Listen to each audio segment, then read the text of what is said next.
Hare Rama, Rama Rama, Hare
Hare,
Hare Rama, Hare Rama, Rama Rama, Hare Hare.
Hare Krishna, dear devotees, please accept my humble obeisances. I would like to welcome you all for His Holiness Chandramauli Swami Maharaj's daily class. Maharaj, please accept my humble obeisances. All glories to Srila Prabhupada and all glories to your lotus feet. Are we okay to do Srimad Bhagavatam, Canto 2, chapter 10, verse 29, Maharaj? Haribol. Haribol. Okay, so shall I share the screen for Srimad Bhagavatam, Canto 2, chapter 10, verse 29? Of course.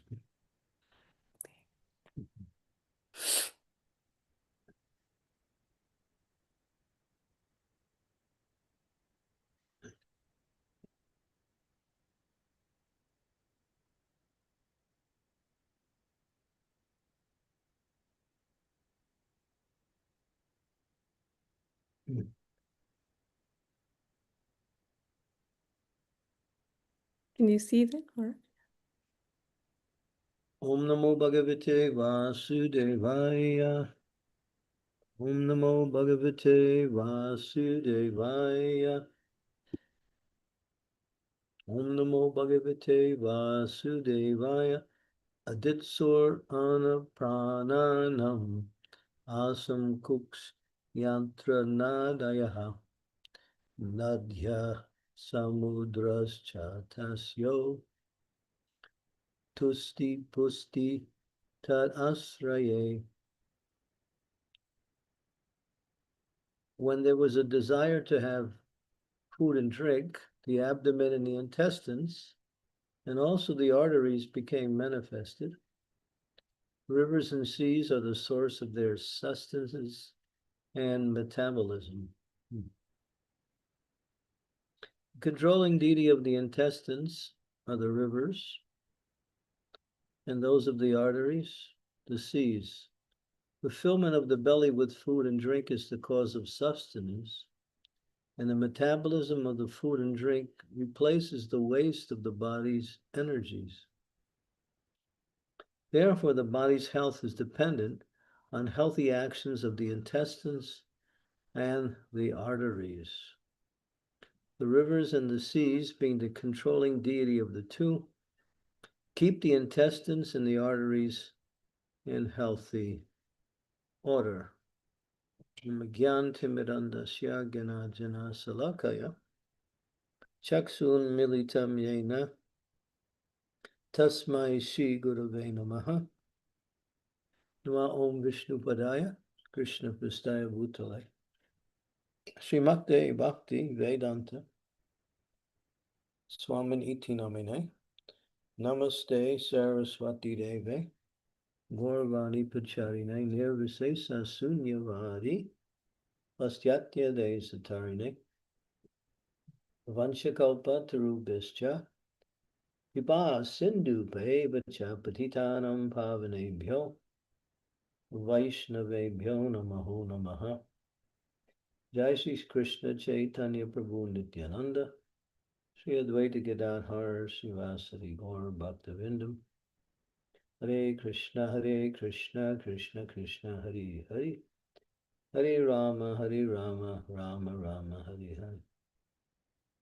So here sees how the body works with food, with drink, the metabolism, and how it replaces the waste and gives bodily energy.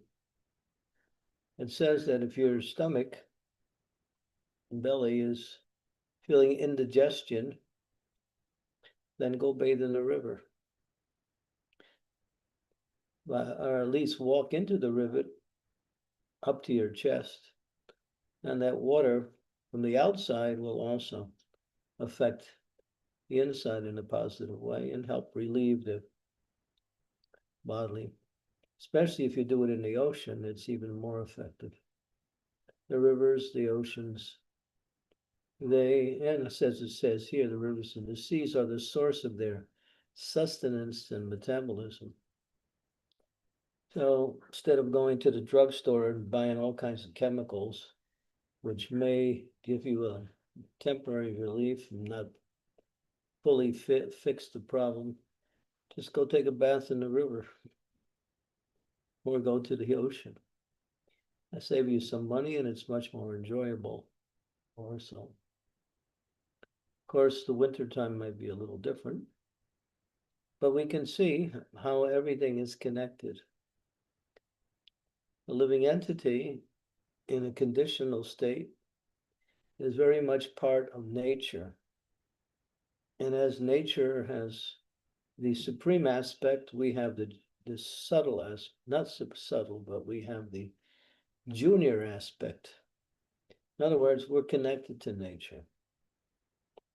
And if we align ourselves with the movements of nature and how nature works, we'll always be in a healthy and somewhat pleasant situation.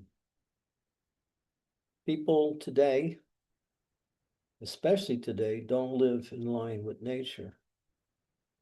It says that one of the principles of nature is getting up early in the morning, before at least an hour and a half before sunrise. It's called the Brahma Muhurta hour. It's the opportune time for clearing the waste from the body and at the same time refreshing the body with proper bath early in the morning, particularly a cold bath.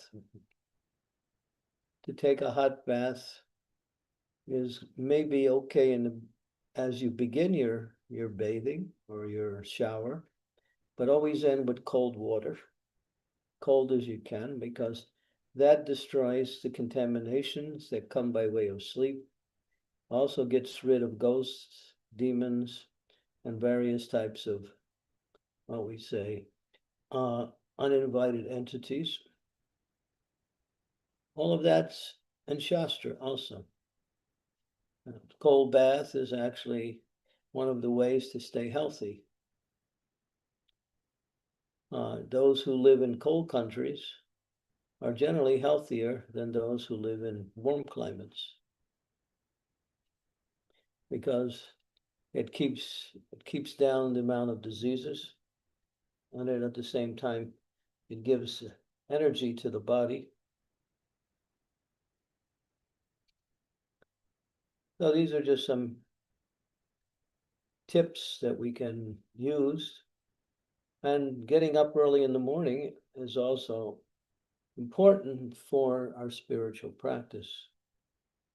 If we sleep beyond 6 o'clock, you can forget it. The day is lost. You might as well consider the day's a waste already.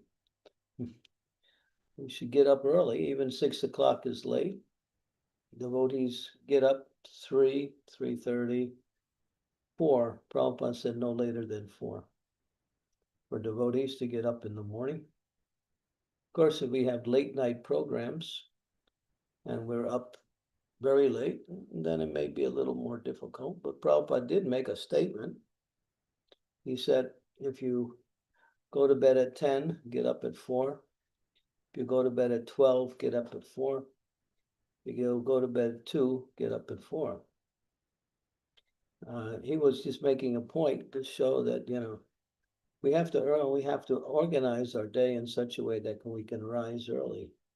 When we rise early, we have time for our spiritual practice, chanting, worshiping, and perhaps even reading. And then we take light breakfast, not a heavy breakfast. Heavy breakfast will just weigh you down and make the whole day very difficult. We should eat very light in the morning. It says you should eat like a princess in the morning, like a king in the afternoon, and like a pauper at night. We eat like that, then we're generally quite healthy. A big breakfast or a heavy meal in the evening is detrimental to the health, in the sense that the metabolism works according to the arrangements of nature, and digestion is at its height when the sun is in the highest place within the sky, which is around noon. Ideally, if you can do it, Take breakfast between 7:30 and 8, no later. Can even go as early as 7. Take lunch between 12:30 and 1:30.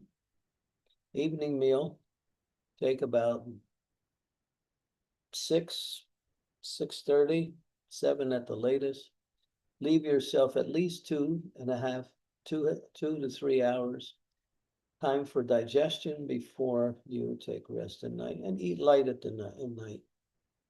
Because as the sun goes down, the bodily effects of digestion also reduces.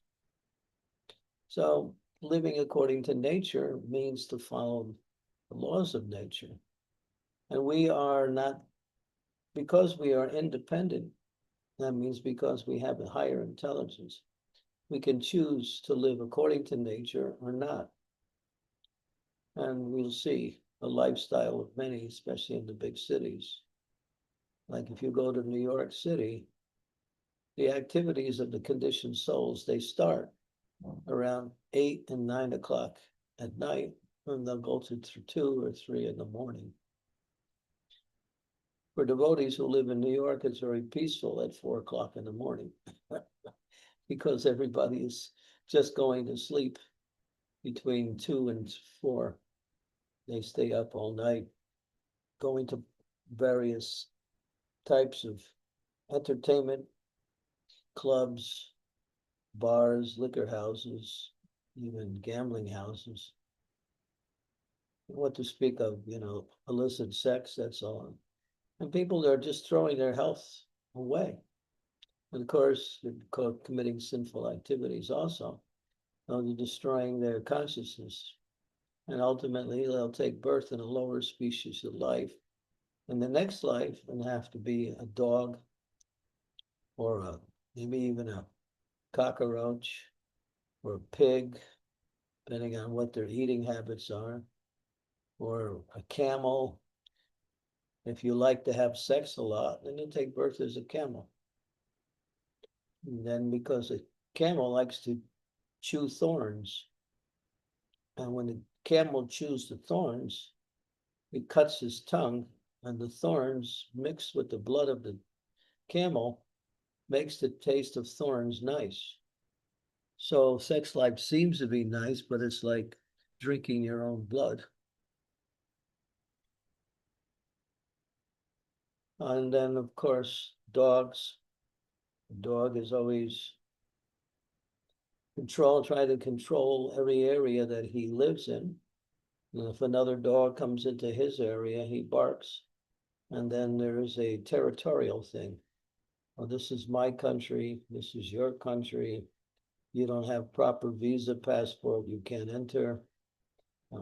But the whole world belongs to the Supreme Personality of Godhead. We've created these false borders, saying that this is my country, this is your country, and you have to have visa, you have to have passport, and don't stay too long. All of these things are dog-like mentalities. And a pig, he likes to eat anything and everything, including stool. So if there's no discrimination in eating, one may receive a body of a pig in their next life, so they can fulfill that. People who want to run around naked without any clothes, that's not meant for the human form of life. Human form of life means to cover. And the people who want to run around naked or display their body in different ways, they take birth as trees. And they can stand naked as a tree and nobody will think anything of it. Those who simply want to work hard all the time, work to get money, to get sense gratification. They may take birth as a donkey, who all he does is work hard for his master, and he gets a little bit of food at night so he can eat, and then he goes to sleep and gets up and starts working again. So these 4 animals, camel, dog, hog, and donkey, align themselves with people's bodily activities when they break the laws of material nature. And they have to suffer. So sometimes devotees They like to chant Hare Krishna. They like the process of devotional service, but their material life is not so good. And therefore, they also suffer mentally and also health-wise. So we should align ourselves also with proper regimen according to the human body. And there is some variable between different kinds of human bodies, because no two bodies are the same. Even within the human species, everybody's body is slightly different. But there is a protocol that is set up by nature by which we can live very healthy like that. Staying up late at night is one of the biggest deficiencies. And that can also impinge on health and at the same time make spiritual life very difficult. And Bhaktivinoda Thakur used to say, for every hour you sleep before midnight is worth 2 hours after midnight. So people who go to bed midnight or later, they're not getting the full rest of the same amount of hours that they actually sleep, if they sleep.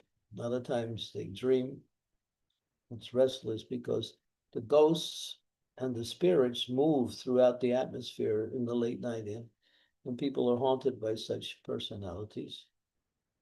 So it's recommended to take rest before 10 o'clock, get 2 hours of rest up until midnight, and that's worth at least 4 hours of rest after midnight. And Prabhupada said, take 6 hours of rest, but if you need it, you may also go as far as 7, but no more. It says people who sleep 8 hours or more, they have a shorter duration of life than people who sleep 5 or 6 hours, actually. Sleeping is detrimental to health, too much sleeping. And people, because they're either intoxicated or they're depressed, they take shelter of sleep. But too much sleep is not, it's also not good for spiritual practice. It wastes time. And at the same time, it increases sex desire, too much sleep. So Prabhupada said 6 hours maximum, but in some cases, the body is required, one may sleep 7 hours, like that. And Prabhupada says when you get old, it's not natural for an older person to sleep straight through. They usually break up their sleep. They sleep maybe 3 hours, 4 hours, and then during the day, they may take another hour or 20 minutes like that. So yeah, so we can learn how the body works in relationship to nature, and that's somewhat foundational to help us execute Krishna consciousness more effectively. If the body is giving too much trouble, or we're not living according to the arrangements of nature, which will cause the body to have to adjust, and the adjustment is just a default process in order to get the body to realign itself. So get up early, that is before 4 o'clock if you can, and go to bed by 10 o'clock, or even if you have to get up. I mean, some of you people go to work and therefore they get up 4:30, 5, like that. But for those who are staying in the temple, Prabhupada said no later than 4. Like that, go to Mangalarti, Tulsi Puja, Japa, Guru Puja, Srimad Bhagavatam class, take nice, simple, easy, light breakfast, and go on with your activities. Take a nice, full, rounded lunch with a basic. Prabhupada said, grains and milk products are the foundation for the strength of the body. Have a nice balance of milk products and grains. He said vegetables and fruits are extra, but they're also helpful, obviously. But if we don't get proper grains, says that our diet should be about 60% grains, and also at least what we say 1 pound of milk products. That means all of the milk products combined should be no more than 1 pound, which is 17.2 ounces, according to the Western calculation. Half of that, no less than a half a pound, no more than 1 pound. And that includes all milk products such as ghee, milk, obviously, cheese, and various types of milk sweets, also yogurt. If you live according to how the body will work naturally, and then Krishna consciousness becomes more easy. Prabhupada said, if we don't keep our health, then devotional service becomes difficult. We can still perform devotional service, but we might interfere with our daily routine activities. So keep good health. Prabhupada always signed his letters. Hope to meet you in the best of health, your ever well-wisher, A.C. Bhaktivedanta Swami. So yeah, he was very enthusiastic to give the devotees the blessings of good health and help them understand how important it is to keep good health. Of course, we don't become a hypochondriac. Hypochondriac is one who he's always thinking of health 24 hours a day. His medicine cabinet is so full of various types of medicines, pills, supplements, this, that. There are those who overdo it. So, but do it according to the routine, keep it simple, supplement your foods with other items that are helpful, and work hard for Krishna. That's the goal. What does it mean to work hard? It means to work steady for Krishna. Stay engaged in devotional service throughout the day. And then keep your consciousness connected to Krishna. Because if we forget Krishna, then immediately the mind will take us somewhere into the material energy. And Prabhupada talks about this. I was just listening it today and yesterday about the mind, how the mind can easily deviate one to do things and think of wrong things if we don't carefully control the mind. So it says that a serious sadhaka, serious devotee, will watch their mind and see where the mind is going and connect it back to Krishna. Krishna even talks about it in the 11th canto. He talks about the importance of controlling the mind. In fact, the Bhagavatam in many places talks about the mind. Mind being the center of the activities of the living entity. Control the mind means to control the senses and direct the mind and senses towards the goal of life and not away from it. So learn how to keep very strong and very, tight mind control. Not so much that we put the mind under pressure, because if you squeeze the mind too much, it'll jump. And if you don't control it, it'll go whatever way it wants. So Krishna uses the example of a horse. He says, when you're riding a horse, the horse, if you don't hold the reins of the horse nicely, the horse will go this way and that way. But if you pull the reins too hard on the horse will jump. So he says, learn how to control the mind very carefully by directing the mind always towards something spiritual or whatever is necessary that we have to do throughout the day in order to keep body and soul together. And, nowadays, there's so much distraction from the media. Somebody just sent me something. I just saw it today. It was totally ridiculous how today's different social medias are creating all of these false things to entertain people.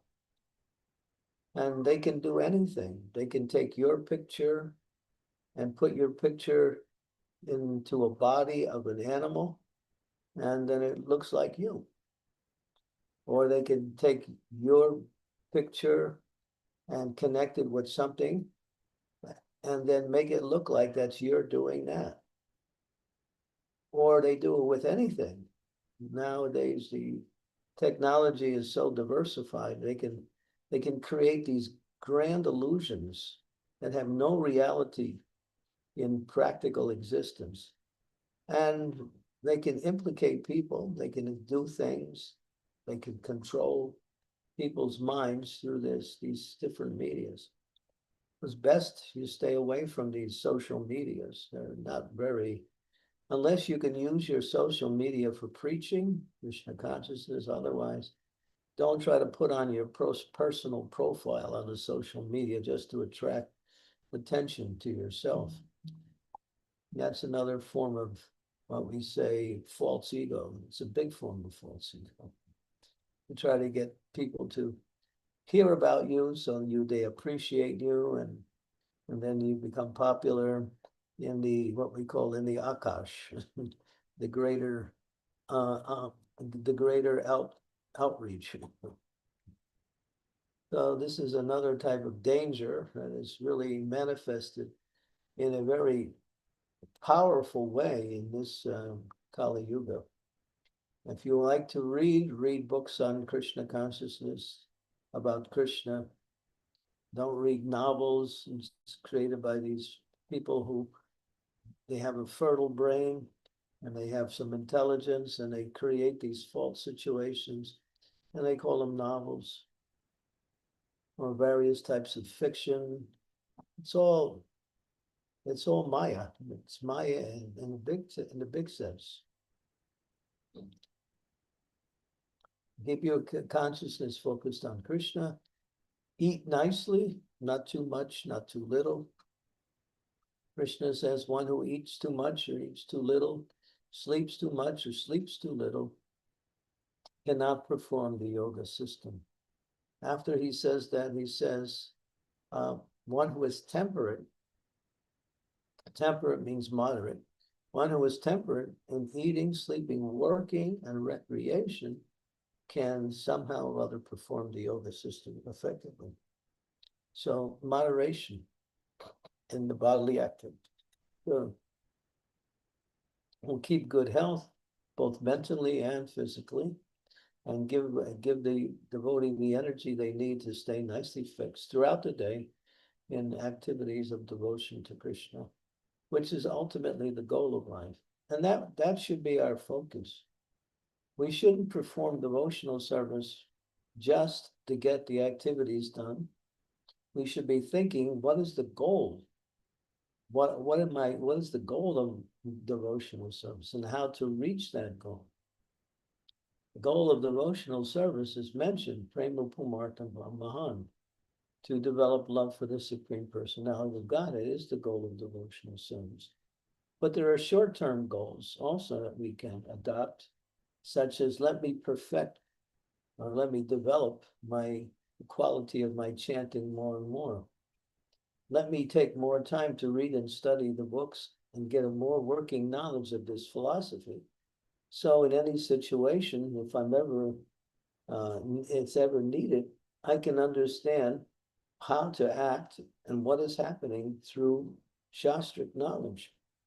Or we can get that Shastric knowledge and how to use it to expand the process of Krishna consciousness into the lives of others. So to be a devotee means to be very conscious 24 hours a day on the activities of devotional service and the needs that we have in order to put a foundation in our life where we can perform devotional service nicely, effectively, and continuously. Yeah. So we are very much as connected to nature. We are part of nature.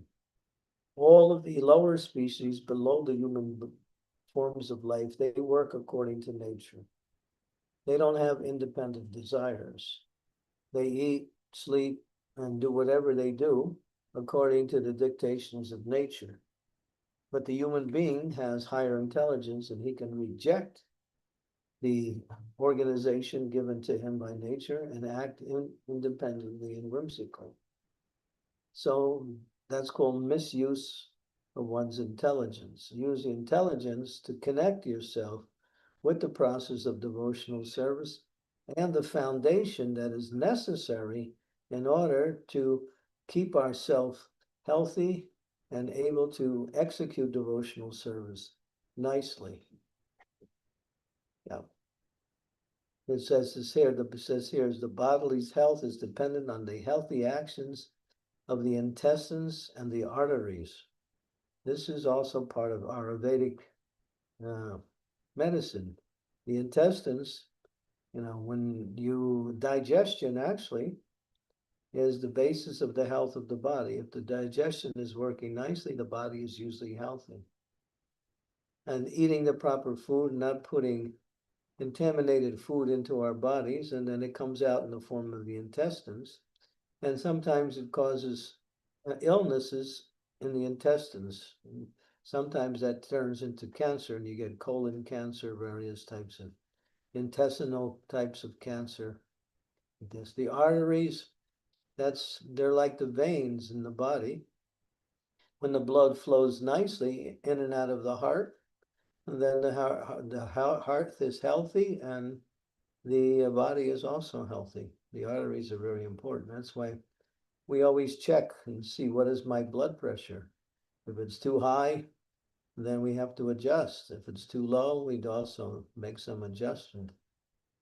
That depends on the activities of the living entities, along with everything else they do, including how they sleep, eat, and carry on with their personal needs in life.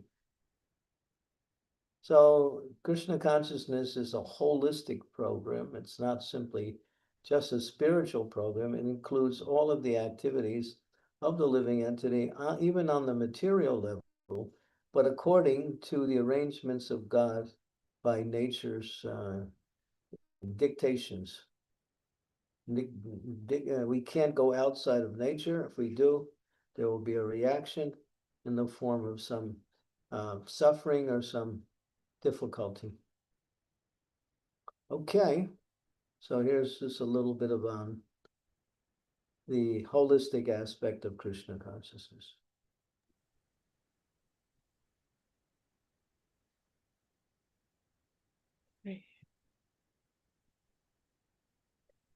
Hare Krishna. Thank you so much, Maharaj. That was really, really nice instructions on the health and how to live our life so that we can progress spiritually. Dear devotees, if you can, please put your videos on so that we can make it more personal, and raise your hand so that you can ask any questions you have, or put it in the chat and I can read it on your behalf.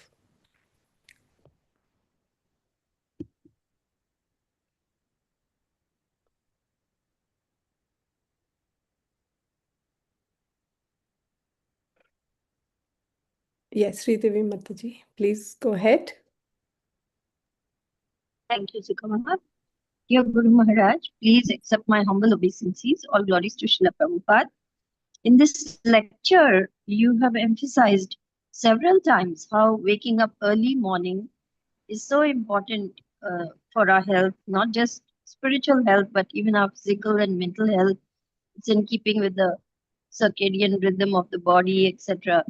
But the biggest challenge for us today is waking up early, because like you said, there are weapons of mass distraction, and unless one is very closely living near a temple or very closely associated with a temple, it's very difficult to wake up early and attend to our spiritual practices. So for those who live far away, not how can we get into routine of waking up early, start around nice in the morning, etc. It almost seems like impossible, Guru Maharaj. Can kindly help. Did you The hear last what I said, Sukhava? we heard about the first 3/4 of it. The very end we missed. You broke up at the end. Especially when you ask for the help, Mataji, that time, that it is difficult when you are not living in the temple to get up early. Well, to say it's difficult, maybe Tips about to say it's difficult may be true for some.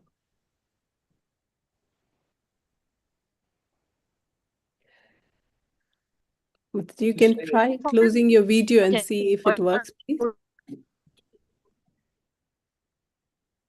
if you're not living very close to a temple or you're far away from a temple, it's very difficult to get into the morning program routine.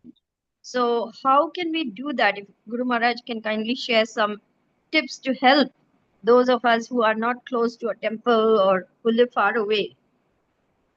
Why is it getting up early in the morning dependent on living near a temple? Anybody can get up early in the morning. It has nothing to But do with it. okay, You just regulate your day in such a way that you get up early. Doesn't it? The proximity of the temple doesn't mean you can't get up early. You can still get up early. It okay. doesn't make, it's not logical what you're saying. There's no logic to it. What I find is when I'm close to a temple, I'm more inclined to wake up early and go to the temple for the morning program. If it's far away, it just becomes more difficult. And then, you just sort of say, oh, well, That I means you're don't, lazy. You're lazy, that's all. yes. Well, we don't see the benefits of getting up and chanting your rounds. Make your house a temple, set up a room where you can get up early and then chant your rounds, do some worship, have deities there. Why do you need Prabhupada? How many people can actually go to a temple every day? The majority of our devotees around the world don't live close to a temple. And many of them have their own little enclave at the house, and they have deities, they even have kirtan, they have their own Mangal artis.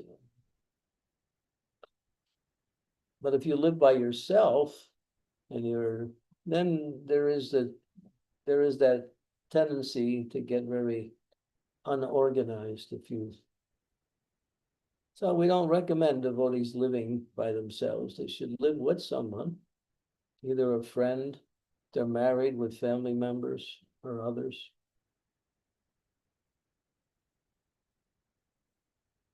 But I mean, I travel around, and a lot of times I'm not near the temple. I get up early.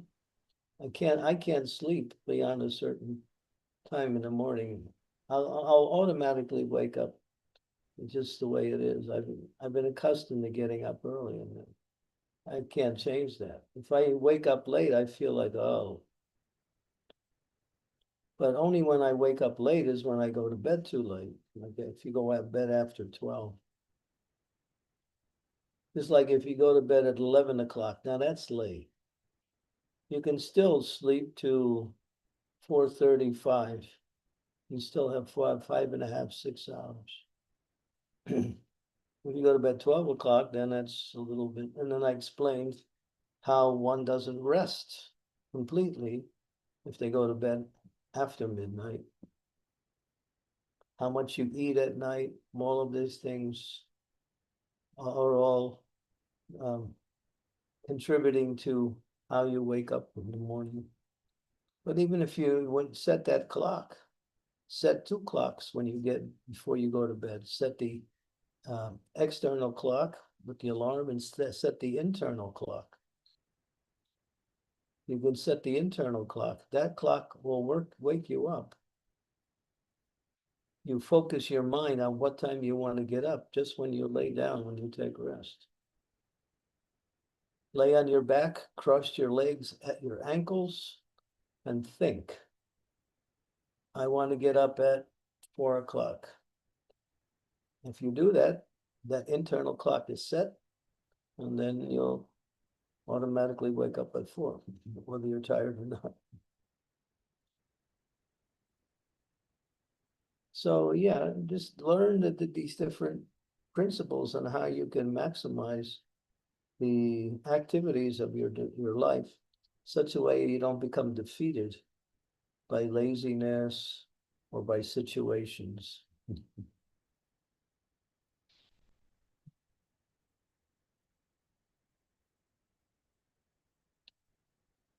Yes, Guru Maharaj. Thank you so much. There are many devotees who get up early, and they're not near a temple.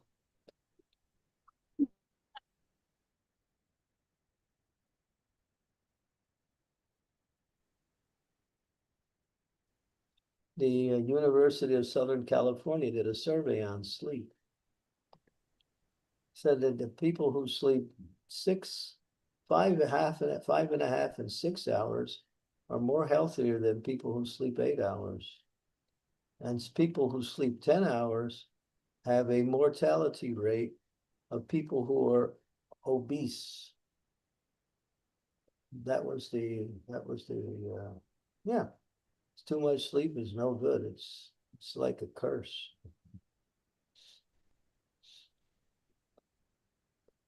And the Shastras actually align sleep with another form of dying. It's like when you go to sleep, you die. But then it's a temporary death. You wake up after some time.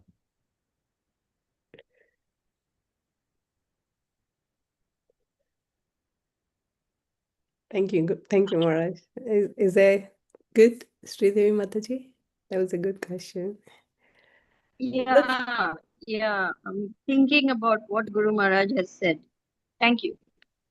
The youngsters are really into the sleeping late and waking up late, and so difficult to make them understand, Maharaj. So difficult. Take the stick and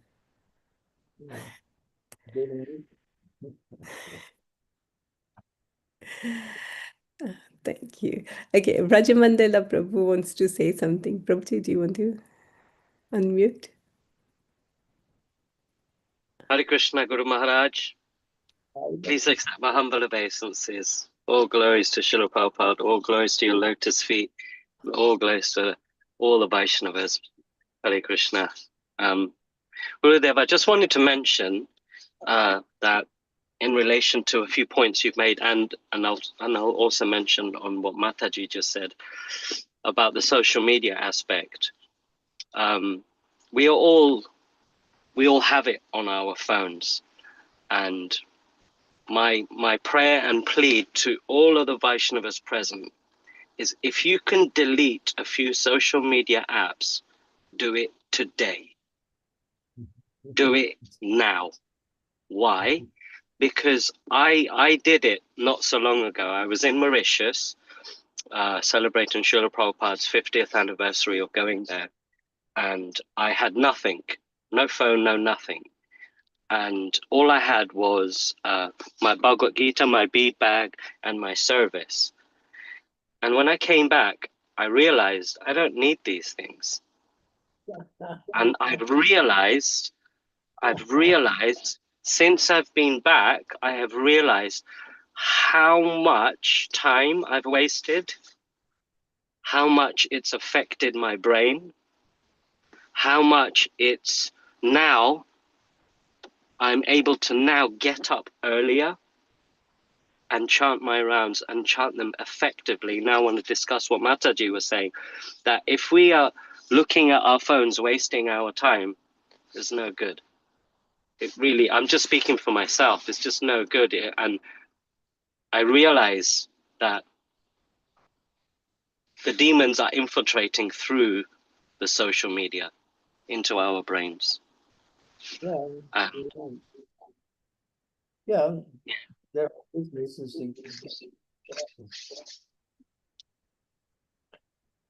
I have, Yeah.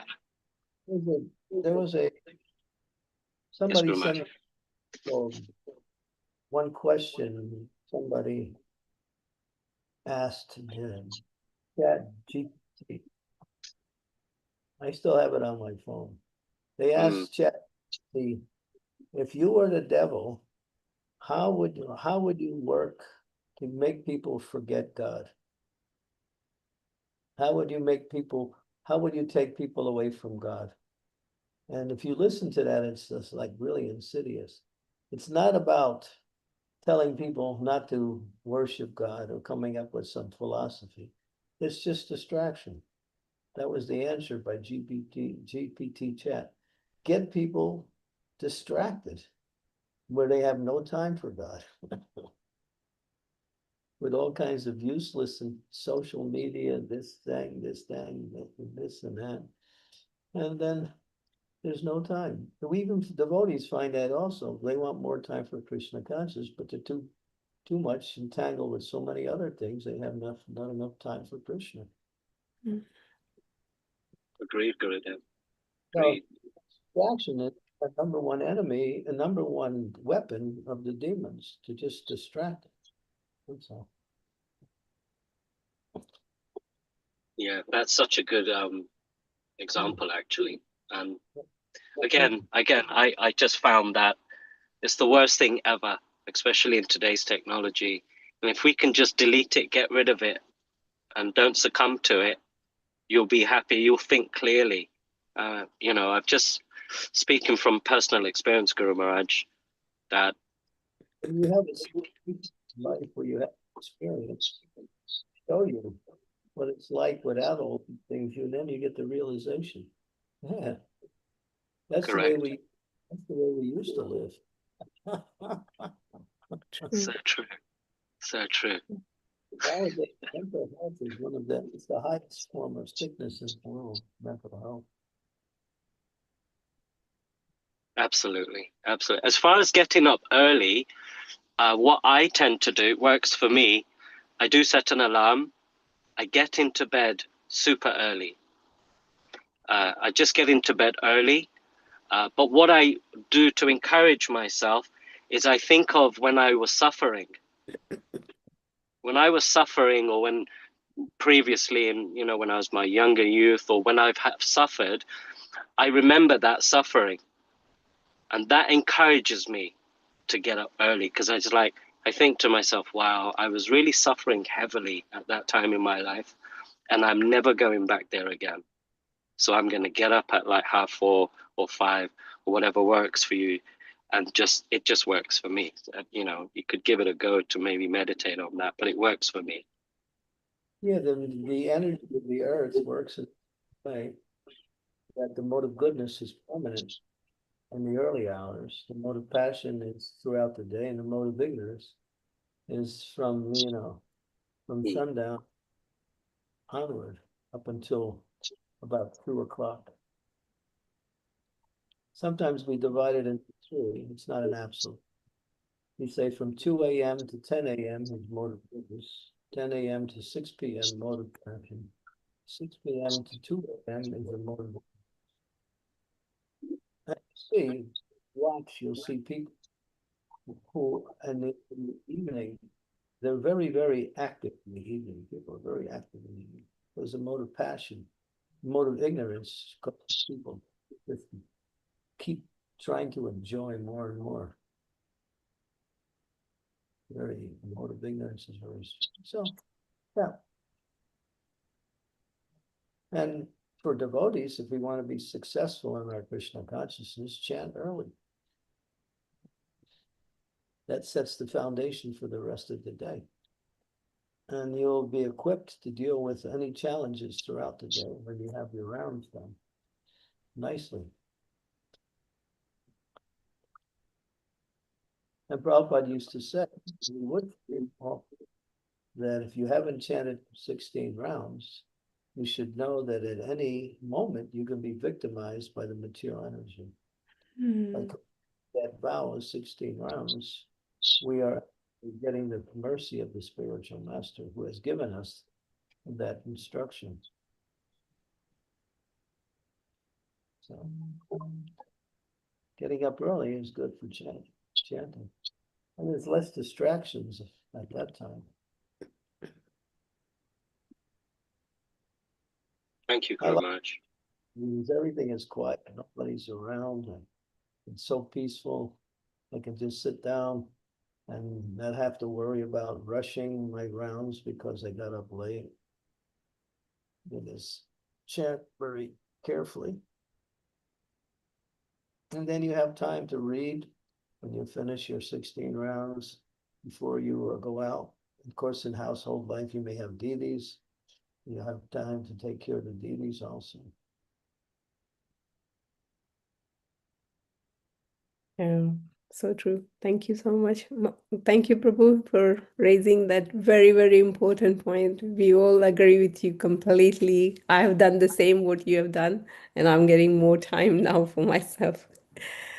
Agreed completely. Thank you. I think there's a question in the chat by Rasavilasini Radha Mataji. Says, Maharaj, sometimes in the name of prasad, devotees insist and forcefully give it to us and we can't refuse. Then the next day we have to eat it because we have heard that prasad is transcendental. So Maharaj, what can we do in such situation? And we know that sometimes the prasadam is very oily and spicy. Please, sorry, Well, she feels scared of you, Maharaj. Please don't get angry.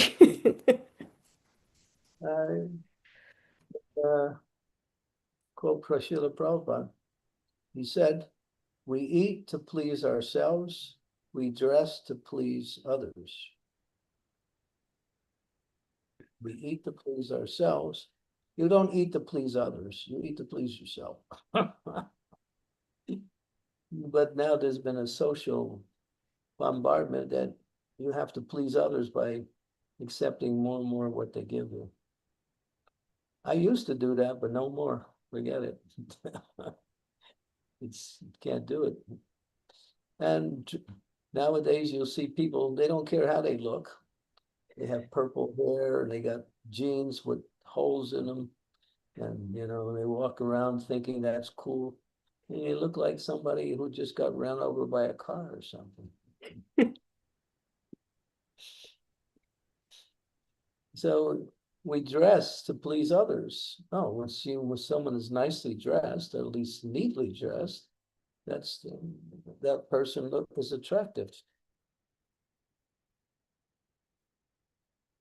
But for eating, you have to eat to please yourself. Whatever you need for your nourishment, for your health. Okay. If you eat too much, Prabhupada said, then maybe the next day you'll have indigestion and you won't be able to, you know, eat properly the next day because of indigestion from the day before. I'll also give you a little tip that I've been following. Krishna does this, and Krishna says this also. I forgot the verse, but there's a verse. He speaks to Yudhisthira Maharaj, and he says, after food, take 100 steps. So after you finish your meal, just walk 100 steps, and after that, you can sit down and go on with your activities. But take those 100 steps. And I'm reading about Krishna's pastimes, and there was one section when I was reading where Krishna had just finished a meal, and the gopis, one Mother Yasoda was saying, "Oh, now Krishna's taking his 100 steps." And even Krishna follows that. Now do that. There's a lot of tricks, not tricks, but things we don't know about how to live properly, how to eat properly, how to sleep properly, how to, all of these things are supportive of our spiritual practice. If we don't live in line with material nature, that could take away the energy, time, and ability to perform devotional service. course, devotional service is not dependent on anything material, but still, if we have some designated service, and we need to keep healthy so we can execute our service nicely.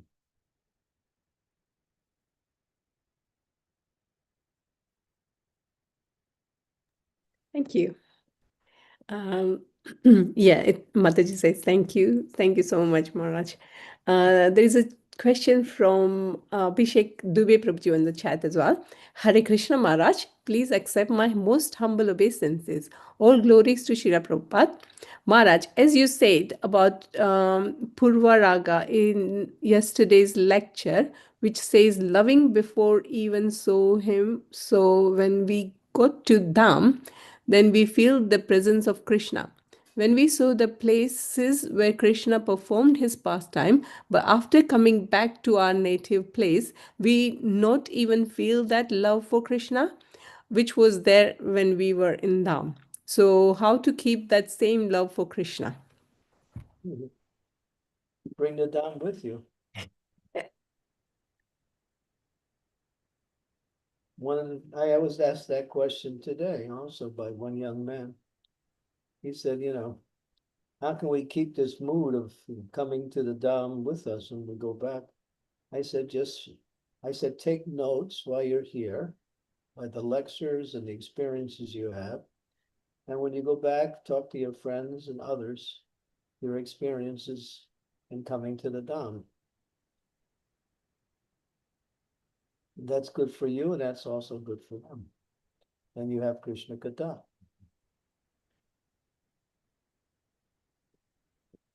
Yeah.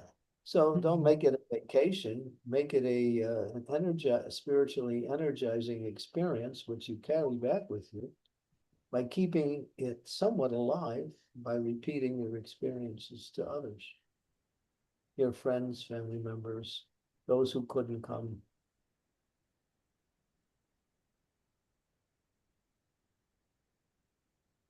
So it's same as when we read the Shastras, and if we discuss Shastras with others, we can remember it well and get more depth into it as well, isn't it, Maharaj? So same way, when we come back from Dham, we should do. Shravanam leads to Kirtanam, Kirtanam leads to... Mm. The Smaranam is Krishna consciousness. Mm. Thank you. Abhishek Prabhu, hope that has helped. Any other questions? Anyone? Okay, should we stop? There's nothing here? on the chat, Maharaj. It's 1 hour. So if there's no more questions, we can close the call, Maharaj. Okay, so today is Friday. Tomorrow we'll be here. Fortunately, I'm able to do these classes even in the midst of this yatra we're on. We're on a big yatra where morning and the evening is full of activities. So, yeah. So far, so good. So I hope to see everyone tomorrow. Okay. Thank you so much, Maharaj. Hare Krishna. Thank you, dear devotees. Hare Krishna. Then I suggest all devotees to read ahead. If you read ahead and start thinking about what is going to be on the next day's class, then you get some ideas on what questions to ask, and you get more of an insight of what is being said. So read ahead. And delete the Yes, social media. Brajamandala Prabhu is reminding again. Please delete the social media. I don't have any on my phone, honestly. I don't Good, I good, don't even good. have a Facebook page, which I've never seen. Devotees manage it for me. I've been preached or I don't go on those to see what's happening. I just Prabhupada's books are Best. enough. Too good, yes. Thank you. Srimad Bhagavatam ki jai. Srila Prabhupada ki jai. His Holiness Chandramauli Jai. Swami Maharaj ki jai. Jai. Thank you, everyone. Thank you so much. Jai. Thank you so much. Thank you. Hare Hare Krishna.